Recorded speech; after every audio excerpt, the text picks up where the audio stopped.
মাননীয় স্বরাষ্ট্রমন্ত্রী সালাউদ্দিন আহমেদের গুমের বিষয়টি এবং আমাদের অ্যাটর্নি জেনারেল রুহুল কুদ্দুস কাজলের বিষয়ে দুই একটি কথা।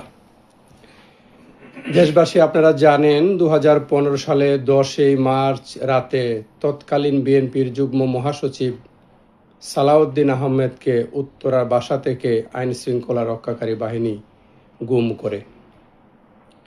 আমাদের বিএনপি পার্টি থেকে এই গুমের মামলা করার জন্য রুহুল কুদ্দুস কাজলকে ওই দিন রাতেই দায়িত্ব দেওয়া হয়েছিল, কিন্তু অজ্ঞাত কারণে আমাদের রুহুল কুদ্দুস কাজল ভাই তার ব্যক্তিগত ব্যস্ততার কারণে বা যাই হোক জনাব সালাউদ্দিন আহমেদের উক্ত মামলাটি প্রস্তুত করতে পারেন নাই, যার ফলে পরবর্তী দিন সকালবেলায় আমার মরহুম সিনিয়র খন্দকার মাহবুব হোসেন স্যার আমাকে সকাল 10টায় তৎক্ষণাৎ নির্দেশ দিলেন, তুমি অন্য সকল কাজ বন্ধ করে এখনই জনাব সালাউদ্দিন আহমেদের মামলা প্রস্তুত করো।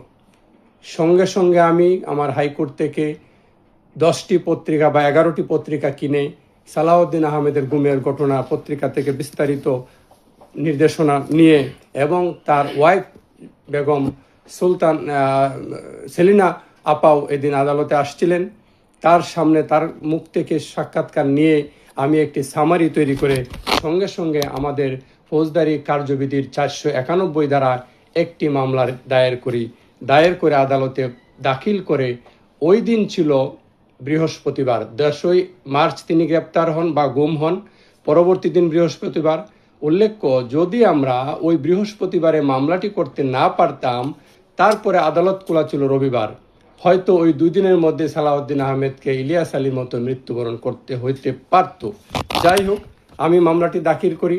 আমি মাসুদ রানা এই মামলাটি আদালতে দায়ের করি। তৎকালীন বিচারপতি কামরুল ইসলাম সিদ্দিকী, মাননীয় বিচারপতি বর্তমানেও আছেন আমাদের গোবিন্দচন্দ্র ঠাকুর, ওনাদের কোর্টে মামলাটি শুনানি করার জন্য আমি খন্দকার মাহবুব হোসেন স্যার সহ আমাদের বিএনপি কিছু নেতৃবৃন্দ, আইনজীবী নেতৃবৃন্দ কোর্টে গিয়ে মামলাটি শুনানি করি।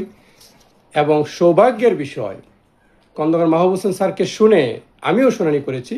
এই মামলা আদালত রায় দিলেন 72 ঘন্টার মধ্যে জনাব সালাউদ্দিন আহমেদকে কেন আদালতে হাজির করা হবে না, আইন শৃঙ্খলা বাহিনী সরকারকে নির্দেশ দিলেন। এই নির্দেশ পাওয়ার পরেই হয়তো সালাউদ্দিন আহমেদের ভাগ্যটা খুলে দেন, হয়তো বা আল্লাহর ইচ্ছায় তাকে আর মৃত্যুবরণ করতে হয় নাই। তার পরবর্তীতে এই মামলার কারণে 2 মাস পরে মে মাসে ভারতের মেঘালয় শিলং রাজ্য থেকে তাকে রাস্তায় হাঁটাহাঁটি করা অবস্থায় উদ্ধার করা হয়েছিল। যাই হোক।